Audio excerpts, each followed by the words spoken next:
warahmatullahi wabarakatuh. Selamat sore semuanya. Perkenalkan, nama saya Dendi. Saya mahasiswa dari Fakultas Teknik.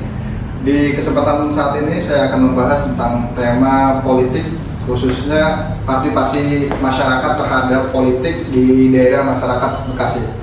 Alhamdulillah di kesempatan saat ini kita sudah dapat narasumber dari teman saya sendiri. Beliau sebagai aktivis di suatu organisasi partai. Mungkin waktu dan tempat saya perkenalkan dengan Bapak Hendra Marissa. Waktu dan tempat kita persilakan. Selamat sore Pak Hendra. Selamat sore Pak Dendi. Alhamdulillah sehat. Silakan duduk Pak Hendra. Ya, terima kasih. Oke, sebelumnya saya ucapkan terima kasih atas waktu dan kesempatannya Pak Hendra. Oke, perkenalkan teman-teman, beliau seorang aktivis dari sebuah partai organisasi ya. Alhamdulillah beliau memberikan kesempatan pada kita semuanya untuk ngobrol santai lah tentang topik yang akan saya bawakan, yaitu tentang pemilu yang ada di masyarakat Bekasi. Gimana kabarnya Pak Hendra, sehat? Alhamdulillah sehat ini. Sekarang sibuk apa Pak Hendra? Sibuk masih ya biasa, masih sebagai kuliah ya. Masih di aktivitas publik, masih untuk aktivitas harian organisasi juga masih, alhamdulillah semuanya masih berjalan dengan ya sama-sama kerjaan sama di organisasi semuanya berjalan. Alhamdulillah. Oke, terima kasih Mas Hendra. Untuk kesempatan hari ini ya, mungkin saya sendiri pribadi ingin ngobrol tentang dunia politik Mas. Boleh. Nanti saya bisa bantu untuk sebisanya saya yang saya tahu, dan mudah-mudahan ini bisa menambah wawasan Pak Dendi dan juga bisa sedikit memecahkan permasalahan atau apa yang ingin Pak Dendi tanyakan. Nanti kalaupun ada yang kurang mungkin bisa mencari di literasi yang lain. Jadi saya mencoba untuk menjawab sebisanya saya. Oke, siap. Terima kasih. Yang pertama kali Mas Hendra, ini Mas Hendra kesibukannya selain tadi yang saya dengar itu selain di aktivis sebuah partai, Ya. Pak Hendra juga sebagai mungkin sebuah karyawan ya di Ya, perusahaan. saya masih aktif di sebuah perusahaan. Itu mengatur waktunya itu bagaimana Pak Hendra itu? Antara dua itu kita harus balance atau bagaimana? Sedangkan Pak Hendra juga nggak sibuk di dunia aktivis saja, dunia karyawan, terus pasti sebagai kepala keluarga itu kan memperjuangkan susah ya. Bagaimana? Ya, betul. Sebaiknya sebenarnya untuk kita sebagai individual itu harus punya lingkup yang kita bisa pilah-pilah. Dalam artian ketika kita aktif di suatu organisasi, artinya itu adalah sebuah pilihan gitu. Jadi konsekuensi yang harus kita terima ketika kita memilih untuk join di sebuah organisasi, ya kita harus siap. Sedangkan kita untuk aktif sebagai dunia kerja, mungkin dibandingkan untuk kita aktif sebagai aktif di organisasi dan di perusahaan, sebenarnya semuanya saya pribadi berjalan beriringan. Jadi ketika saya terjun di dunia pekerjaan, di dunia industri, di pabrik sebagai karyawan, kemudian beriringan juga saya bergabung dengan teman-teman yang lain, karena kebetulan lingkungan juga lingkungan aktivis. Jadi untuk membagi waktu sebenarnya fleksibel gimana kita untuk bisa memanage dan memanage dengan baik. Karena sejauh ini yang sudah saya jalani ini tidak ada waktu yang bentrok alhamdulillah antara aktif sebagai aktivis di sebuah partai atau di perusahaan, punya waktunya masing-masing. Jadi nggak, sejauh ini sih tidak ada waktu yang bentrok alhamdulillah. Semuanya beriringan dengan baik. Tema kesempatan pada saat ini ya, saya akan mengambil tema tentang dunia pemilu Mas. Pemilu kemarin kan di Kabupaten Bekasi khususnya, bagaimana tuh cara manajemen kayak misalnya pemilu, terus kita juga mungkin awam ya, generasi kayak di sekarang ya, itu pemilu apakah cuma aja asal kita datang nih nyoblos nih, kadang kita juga nggak tahu nih kadernya siapa, dari mana, itu bagaimana tuh cara menanganinya nih? Sebenarnya untuk pemilu ini kan khususnya di Bekasi gitu ya, atau generalnya di Indonesia. Ini kan bukan yang pertama ya, artinya beberapa generasi sebelumnya pun sudah pernah dilakukan dan sudah pernah dijalankan. Nah, untuk kita mengenalkan ke generasi muda, generasi sekarang itu sebenarnya emang PR yang sangat berat gitu, kan berat.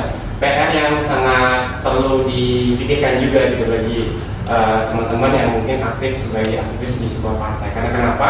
Karena untuk sekarang ini generasi Gen Z itu tidak semuanya minat di dunia politik. Bahkan bisa dibilang persentasenya sangat kecil untuk generasi muda untuk tahu dan pengen terjun di dunia politik. Mereka terkesan apaan sih politik gitu kan, dan cenderung cuek lah itu. Nah, ini adalah PR atau tugas besar dari sebuah organisasi partai atau aktivis untuk bagaimana kita bisa terjun ke dunia Gen Z ini kan, muda ini dengan cara ya biasanya sosialisasinya banyak. Yang paling mudah untuk kita bisa terima dari Gen Z adalah kita ikuti alur Gen Z-nya. Misalkan sosial gitu. betul, Gen Z ini kan tidak lari jauh dari media sosial. Nah ini kita sebagai aktivis harus kita ikut terjun di sana. Ada pelatihan-pelatihan terkait tentang media sosial atau pelatihan-pelatihan kerja yang menarik minat mereka, dan dari situ kita sisipkan pengetahuan tentang dunia politik lah ya.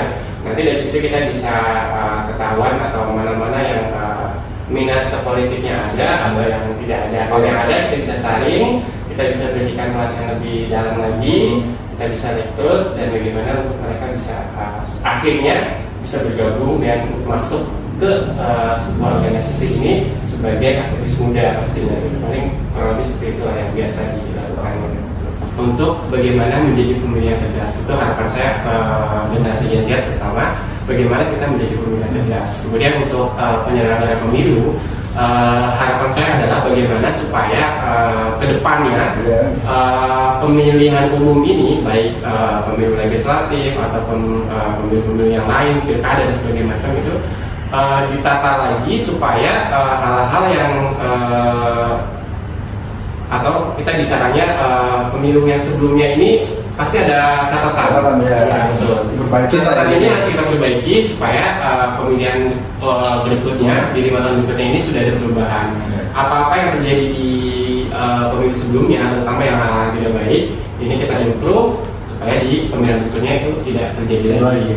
Semuanya termasuk sistem pengawasan, kemudian aturan-aturan itu direview lagi, mana yang sekiranya perlu diperbaiki, itu kita harus ke depannya setelah pemilu berikutnya itu kita improve supaya tidak terjadi. Itu paling harapan saya untuk generasi Gen Z dan penyelenggara pemilu. Dan untuk masyarakat Indonesia, berbagi bahwa pemilihan umum ini adalah suatu wadah atau suatu alat yang resmi yang disetujui oleh pemerintah untuk kita mengubah kekuasaan, mengubah pemerintahan secara resmi, secara demokrasi. Artinya bahwa pemilihan ini adalah suatu alat. Jadi jangan sampai dalam artian alat untuk mengubah pemerintahan dari pemerintahan yang sebelumnya atau pemerintahan yang baru. Jadi ini adalah sebuah suatu PR besar bahwa bagaimana caranya alat ini, kan sering saya sebuah alat gitu kan, bagaimana alat ini bisa dijaga supaya perpindahan kekuasaan dari yang sebelumnya ke kepemimpinan yang baru itu bisa terjadi dengan jujur, adil, damai, dan semua masyarakat bisa menikmati demokrasi dengan baik. Seperti itu. Mungkin pemilu itu salah satu pesta rakyat khususnya di masyarakat biasanya di Indonesia ya, itu terjadi itu 5 tahun sekali. Jadi benar-benar harus dimanfaatkan. Terus untuk mungkin teman-teman, mungkin ada saya sendiri mungkin pernah golput atau aku nggak penting itu gimana tuh? Atau mungkin kalau nggak ada uangnya ini, nggak ada apanya golput itu bagaimana ini? Padahal kan satu suara itu sangat berarti Pak Indra ya. Betul sekali. Golput berbanding terbalik dengan apa yang saya sampaikan sebelumnya. Kalau saya berpesan kepada Gen Z untuk menjadi pemilih yang cerdas, kalau menurut saya, kalau kita menjadi pemilih yang golput, artinya kita bukan orang yang cerdas menurut saya gitu ya. Karena keberlangsungan kepemimpinan 5 tahun ke depan ini kita akan tergadaikan. Gitu. Bisa jadi dengan tidak memilihnya kita akan menghasilkan sebuah kepemimpinan yang tidak baik. Tapi kalau misalnya kita satu suara pun kita sumbangsi untuk pemilihan, kemudian ini membawa dampak yang positif. Jadi pesan saya untuk generasi Gen Z adalah kalau bisa himbauan lah. Kalau bisa jangan menjadi generasi yang golput ya. Jadi kita harus menyuarakan pilihan kita, dan kita juga harus mengenal bagaimana calon yang kita akan pilih dengan cara kita jalin kedekatan, kita cari informasi, kita cari tahu prestasi dari calon-calon yang akan kita pilih, supaya apa yang kita pilih itu bisa kita pertanggungjawabkan. Jadi jangan sekali-sekali untuk golput lah. Iya, benar. Salurkan pilihannya sesuai dengan harapan yang generasi Gen Z perlukan. Oke, untuk Pak Hendra, mungkin waktunya kita ngobrol santainya cukup sekian ya. Iya. Mungkin karena waktu, mungkin karena Pak Hendra juga sibuk. Ya. Kedepannya ini ya, masih ada pekerjaan yang lain ya. Iya. Mungkin untuk pesan-pesannya ya untuk diri saya sendiri kedepannya itu bagaimana sih ibaratnya partai apa semuanya, jangan cuma partai ya, kita golongan organisasi semuanya untuk pemilu kedepannya kita harus lebih baik, lebih maju. Terus jangan sampai kita tergiur money politik ya. Gara-gara money politik, duit nggak seberapa, 5 tahun ke depan masa depan kita belum jelas itu. Bergadaikan lah. Kita apa yang dibilangkan ke Pak Hendra tadi, jadilah pemilih yang cerdas. Cerdas itu sekarang informasi banyak, media sosial ada. Terus bagaimana kita tahu, oh ini biodata, apa namanya, calon ini gimana sih? Pasti kan ada biodata, ada apa, internet, ada media sosial, ada Instagram, dan semua. Pasti anak-anak Gen Z sekarang udah ngikutin semua lah. Iya, pasti lebih tahu ya. Udah tahu ya kan? Jadi kita jangan sampai gara-gara misalnya satu suara nih, wah itu ibaratnya apa ya Pak Hendra ya? Ibaratnya kayak membangun 5 tahun Indonesia ke depan. Mungkin bagi teman-teman tadi yang telah disampaikan, kita ngobrol sampai Pak Hendra itu dapat manfaat ya, khususnya buat saya, generasi yang akan ke depannya. Kita harus menjadi ibaratnya pemilih yang cerdas ya. Jangan sampai dengan politik money itu terjadi, menghilangkan itu susah Pak Hendra. Betul. Tapi kita pelan-pelan lah. Pelan-pelan kita kurangi. Sampai hilang ya Pak. Semoga aja amin untuk kedepannya, dan semoga aja mungkin Pak Hendra suatu saat nih bisa duduk di parlemen ya gitu. Amin. Bisa menjadi apa namanya, jadi pemimpin atau calon itu ya amanah Pak Hendra ya. Amin. Khususnya bisa menyalurkan aspirasi rakyat yang di bawah. Jangan sampai kita ibaratnya lagi ada acara pemilu nih atau datang ke masyarakat ya. Terjun ke masyarakat. Tapi setelah jadi atau setelah duduk di kursi kayak kita nih enak nih kalian kan, tapi lupa dan bawa. Apa yang dijanjikan, apa yang itu jangan sampai lah untuk semuanya, khusus untuk kita pribadi. Manusia itu tidak ada yang sempurna kan? Tapi kita berusaha untuk menjadi yang lebih baik dan tetap amanah. Soalnya nanti di kemudian hari itu ada yang dipertanggungjawabkan semuanya. Betul sekali Pak Dendi. Baik bagi diri sendiri, keluarga, dan khususnya untuk Indonesia dan khususnya untuk warga Bekasi. Semoga aja warga Bekasi semuanya menjadi pemimpin-pemimpin yang amanah yang terpilih ya. Amin.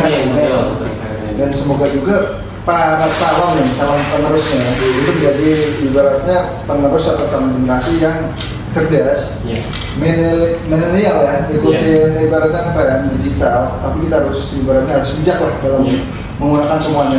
Sosial media emang sekarang lagi tren-trennya, terus bagaimana kita ikut partisipasi, semuanya harus bijak lah. Jangan sampai kita salah ngetik. Ibaratnya kata pepatah bilang, ibaratnya kepala, tangan itu kenapa ada kepala? Sebelum apa-apa harus dipikirkan dulu sebelum kita ketik ya.